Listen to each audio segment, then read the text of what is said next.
Hello students, welcome again to the new topic of environmental degradation and management. This is the video of environmental degradation and management part 3. Let's start. હવે આપણે આ વિડીયોમાં global warming ઉપર discussion કરવાના છીએ. What is global warming? Effects of global warming and control and remedial measure of global warming.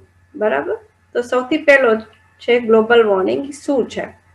Global warming is the defined as the increase in temperature of earth that causes change in climate. Global warming આપણે કેવી રીતે define કરી શકીએ છીએ? જે climate છે, increase in temperature of અર્થનું જે temperature છે એ વધતું જાય છે, દેટ કોઝેસ ચેન્જ ઇન ક્લાઇમેટ, જેના લીધે ક્લાઇમેટમાં ચેન્જીસ થાય છે.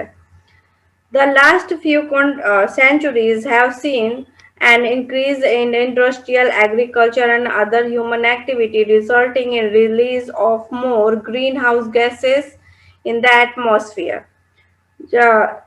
લાસ્ટ ફ્યુ સેન્ચુરીથી મીન્સ પહેલા થોડા વર્ષોથી જે ઇન્ડસ્ટ્રીયલમાં ઇન્ક્રીઝમેન્ટ થયું છે, એગ્રીકલ્ચર છે, અધર હ્યુમન એક્ટિવિટી છે, એના રિઝલ્ટથી શું થયું છે કે એટમોસ્ફિયરમાં ગ્રીન હાઉસ ગેસીસ જે છે એની માત્રા વધી ગઈ છે. The main greenhouse gas is greenhouse ગેસીસમાં મેઇન કયા કયા છે? કાર્બન ડાયોક્સાઇડ છે, અધર આર nitrous oxide છે, chlorofluorocarbons છે, methane છે, and some other organochloride compounds like perfluorocarbons and sulfuric acids. આ બધા શું છે? greenhouse gases છે. These gases cause the atmosphere to trap increasing amount of heat energy in the earth's surface, making the planet warmer than usual. હવે આ બધા ગેसेस જ્યારે એટમોસ્ફિયરમાં જાય છે તો શું થાય છે કે જે એટમોસ્ફિયરનો ટેમ્પરેચર છે એ વધારી દે છે, અને જે આપણે અર્થ છે એનું જે યુઝ્યુઅલ ટેમ્પરેચર હોય, જે નોર્મલ ટેમ્પરેચર છે એનાથી એ થોડુંક વધારે ગરમ થઈ જાય છે નોર્મલ ટેમ્પરેચર કરતા. Greenhouse gases come from various sources. જે ગ્રીનહાઉસ ગેસીસ છે એના જે સોર્सेस છે એ ઘણા બધા છે. Mostly burning of fossil fuels, main એનો છે જે સોર્સ છે એ ફોસિલ ફ્યુઅલ્સ ને બર્ન કરવાથી આવે છે. These gases trap the sun's rays in Earth's atmosphere, causing the atmosphere to rise, resulting in what is known as greenhouse effect or global warming.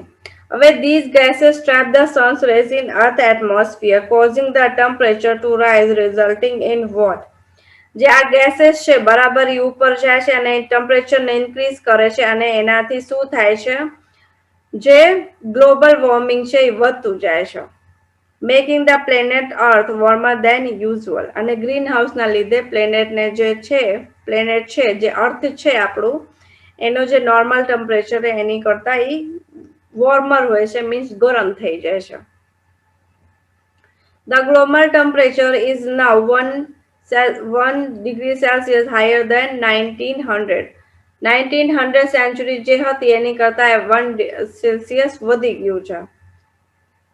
Prediction of future climate indicates that by the middle of the next century, the Earth's global temperature may be 1 Celsius to 3 Celsius higher than what it is today.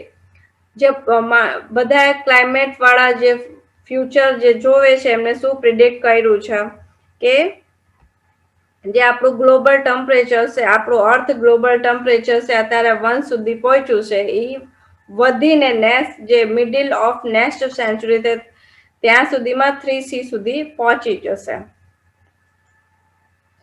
It has also been indicated that there has been 25% increase in carbon dioxide concentration during last 100 years. હવે એ પણ કહેવામાં આવ્યું છે કે જે carbon dioxide છે એનું 25% increase થઈ જશે આવતા 100 વર્ષમાં, and it is expected that it will be double in next 50 years. અને 50 yearsમાં લાસ્ટ 100 yearsમાં કાર્બન ડાયોક્સાઇડની જે માત્રા છે એ 25% વધી ગઈ છે. અને એ કહેવામાં આવ્યું છે કે એ જે માત્રા છે કાર્બન ડાયોક્સાઇડની ડબલ થઈ જશે નેક્સ્ટ 50 yearsમાં. મીન્સ નેક્સ્ટ 50 yearsમાં 50% માત્રા એરમાં કાર્બન ડાયોક્સાઇડની હશે. It may also be mentioned that it is not only burning of fossil fuels in power generation, industry, transport, and other sources are also responsible for increase in atmospheric temperature. હવે એવું કહેવામાં આવ્યું છે, mention કરવામાં આવ્યું છે કે ખાલી ફોસિલ ફ્યુલ્સ છે એને બંધ કરવાથી તે એકલું ટેમ્પરેચર નથી વધતું, એના અલગ અલગ બીજા પણ કોઝિસ છે. કયા કયા છે? ઇન્ડસ્ટ્રીઝ છે, ટ્રાન્સપોર્ટેશન છે, and other resources are responsible for increase in atmospheric temperature. એ બધા પણ રિસ્પોન્સિબલ છે ટેમ્પરેચર ઇન્ક્રીઝ થવામાં. Deforestation is also responsible. Deforestation એટલે responsible છે temperature increase થવામાં. The causes of global warming from waste management, agriculture practices aggravate the problem by releasing other potent global warming gases like methane and nitrous oxide. Heat trapping global warming emission by economic sector can be seen from the listed below. હવે global warming ઇમિશન્સના આ બધા 7 point છે, કયા કયા માત્રામાં નીકળે છે. બરાબર. તો waste and waste water 2.8%, energy supply 25.9%, transport 13.1%, residential and commercial building 7.9%, industry 19.4%, agriculture 13.5%, forestry 17.4%. Thus, the above mentioned sources are responsible for the emissions of different gases causing global warming. આ જે 7 પોઈન્ટ છે આ responsible છે global વોર્મિંગના લીધે, એનાથી જે અલગ અલગ ટાઈપ્સના ગેસીસ ઇમિશન થાય છે, નીકળે છે, અને એનાથી એટમોસ્ફિયરમાં જે ટેમ્પરેચર છે એ વધી જાય છે, અને એનાથી શું થાય છે? ગ્લોબલ વોર્મિંગ થાય છે. Effects of global warming. There has been a vigorous effect of global warming on the planet, economy and life on earth. ઘણા બધા ઇફેક્ટ થાય છે ગ્લોબલ વોર્મિંગના લીધે પ્લેનેટ ઉપર, ઇકોનોમી પર અને લાઈફ ઓન અર્થ ઉપર. આ ત્રણે ત્રણ વસ્તુ ઉપર ગ્લોબલ વોર્મિંગનો ઇફેક્ટ થાય છે. સાયન્ટિસ્ટ એગ્રીઝ ધેટ 3 પોઈન્ટ છે, કયા કયા ઉપર એગ્રી કરે છે scientist? A point, actual warming has been taking place during the last 100 years. જે actual warming છે એ પોતાનું પ્લેસ લઈ લે છે last 100 yearsમાં. Second, warming would be further raise the temperature of Earth 3 to 5 degrees Celsius if increases in CO2 doubles. હવે carbon dioxide double થઈ ગયું અત્યારે જેટલું છે એની કરતા, તો જે ટેમ્પરેચર છે અર્થનું એ 3 to 5 degree Celsius વધી જશે. If warming continues, coastal areas would see a rise in sea level. હવે વોર્મિંગ વધી ગયું, ગ્લોબલ વોર્મિંગ વધી ગયું, તો જે સી લેવલ છે આપણો એ વધી જશે because of melting glacier and expansion of ocean. કેમ કે ટેમ્પરેચર વધશે તો એ બધા મેલ્ટ થવા માંડશે અને સી લેવલ વધી જશે. આ ત્રણ સાયન્ટિસ્ટ જે છે આ 3 પોઈન્ટ ઉપર એગ્રી થયા છે, મીન્સ એમને એ કીધું છે. Further, the following adverse effects can be noticed due to global warming.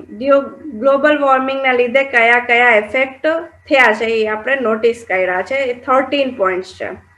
More heat waves, heat વધી ગયું છે. Expansion of desert area, natural fires in forest લેન્ડમાં જાતે આગ લાગી જશે. More evaporation of water from ocean and water bodies. કેમ કે ટેમ્પરેચર વધી જશે તો એના લીધે ઇવેપોરેશન જે છે એ પણ વધી જશે. Melting of ice caps in Arctic and Antarctic region. અહીંયા આઈસ કેપ્સ જે છે, આઈસના ગ્લેશિયર્સ ને બધા છે એ મેલ્ટ થવા માંડશે. More cloud formation in atmosphere. Cloud formation જે છે, જે વાદળા બને છે એ એટમોસ્ફિયરમાં એ વધી જશે. Sorter and વોર્મર winters coupled with longer and હોટર summers, જે વિન્ટર છે એ હોટર સમરમાં મીન્સ ગરમીની જે પીરિયડ છે, ગરમીનો ટાઈમ પીરિયડ એ વધી જશે. શોર્ટર એન્ડ વોર્મર વિન્ટર, વિન્ટર જે છે એ ઓછું થઈ જશે અને સમર એ મોટો થઈ જશે. Changes in rainfall pattern, rainfall પેટર્નમાં ચેન્જીસ થઈ જશે. રાઇઝ ઇન સી લેવલમાં સી લેવલની માત્રા વધી જશે, કેમ કે ગ્લેશિયર જે છે એ મેલ્ટ થાય છે એના હિસાબે. Flooding and submergence of low lying coastal areas, flooding ચાલુ થઈ જશે કેમ કે ટેમ્પરેચર વધી જાય છે એના હિસાબે, નેચરના લીધે. Disturbance in farming more drought impact on plants, animals and humans. At last આ બધી જ વસ્તુ કોના ઉપર ઇમ્પેક્ટ કરે છે? પ્લાન્ટ્સ ઉપર, એનિમલ્સ ઉપર, હ્યુમન્સ ઉપર. Controls and remedial measures of global warming. હવે તમે ગ્લોબલ વોર્મિંગને કેવી રીતે કંટ્રોલ કરી શકો છો એના પોઈન્ટ્સ છે. It is not possible to stop or prevent global warming. હવે ગ્લોબલ વોર્મિંગને સ્ટોપ કરવું કે એને બચાવવાનું એ પોસિબલ નથી. But through different major and precautionary steps the intensity of global warming can be reduce. હવે થોડા ઘણા આપણે સ્ટેપ્સ લઈ, ડિફરન્ટ મેજર્સ કરીએ તો એના લીધે આપણે ગ્લોબલ વોર્મિંગને રિડ્યુસ કરી શકીએ છીએ. They are as under. કયા કયા? 8 પોઈન્ટ છે total. Reduction in consumption of fossil fuels such as coal and petroleum. Fossil fuels જે છે, કોલ અને પેટ્રોલિયમ છે, એનું રિડક્શન ઓછું મતલબ એનું કન્ઝપ્શન ઓછું કરી દઈએ આપણે. Again, conversion of coal into gas is possible which further reduce the pollution.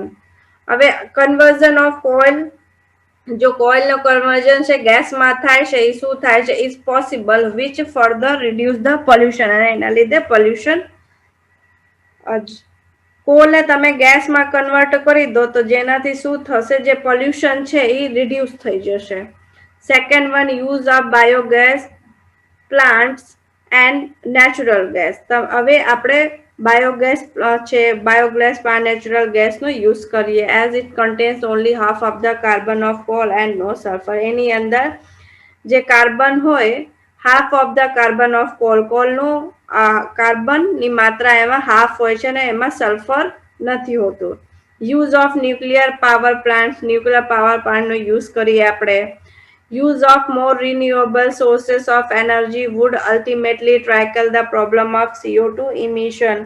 આપણે renewable sources નો યુઝ કરીએ, જેનાથી શું થશે કે CO2 ને પ્રોબ્લેમ જે છે, મીન્સ કાર્બન ડાયોક્સાઇડ ઓછું થશે. Winds and solar energy can be used as the source. Winds છે અને solar energy છે એને આપણે સોર્સેસની જેમ યુઝ કરીએ. It is possible to reclaim more land, to plant more trees, increasing more land under forestation. હવે આપણે શું કરીએ કે ઘણા બધા ઝાડવા લગાડીએ, લેન્ડને આપણે વધારીએ, તેનાથી પણ જે નેચર છે એ પાછું આવે, મીન્સ ટેમ્પરેચર ઓછું થાય. તમે ઝાડવા લગાવશો તો કાર્બન ડાયોક્સાઇડની માત્રા એટમોસ્ફિયરમાં ઓછી થતી જશે, જેનાથી ગ્લોબલ વોર્મિંગ ઓછું થાય. Use of unleaded petrol in automobiles, ઓટોમોબાઈલ્સમાં અનલીડેડ પેટ્રોલ ઓછું કરવાનું. Manufacturing fuel efficient vehicle manufacturing ફ્યુલનો યુઝ કરવાનું. Installation of pollution and controlling device in automobile and industries.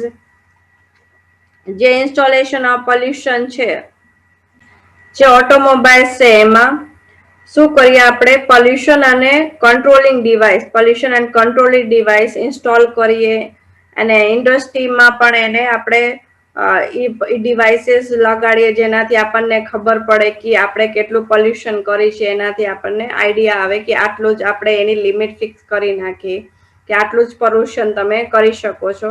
આ બધા એ નાના નાના પોઈન્ટ છે જેના લીધે ગ્લોબલ વોર્મિંગ ઓછું થઈ શકે છે, મીન્સ ટેમ્પરેચર આપણે ઇન શોર્ટમાં આપણે જે એન્વાયરમેન્ટ છે એનું ટેમ્પરેચર ઓછું કરવાનું છે. એની માટે આપણે જે પણ કરી શકતા હોય તો આ 8 નાના નાના પોઈન્ટ્સ છે, ડિફરન્ટ પોઈન્ટ છે, જે આપણે સ્ટેપ્સ આપણે લઈ શકીએ છીએ, એનો યુઝ આપણે કરી શકીએ છીએ. ઓકે, આ વિડીયો તમારો અહીંયા કમ્પ્લીટ થાય છે. નેક્સ્ટ વિડીયો લેક્ચરમાં આપણે problems of non degradable waste, means એના અંદર આપણે introduction to non degradable waste, પછી એના ડિસએડવાન્ટેજ શું છે, non degradable electronic waste or e waste, plastic છે, મેન મેડ ફાયર છે, આના ઉપર આપણે ડિસ્કશન કરશું. Okay, thank you.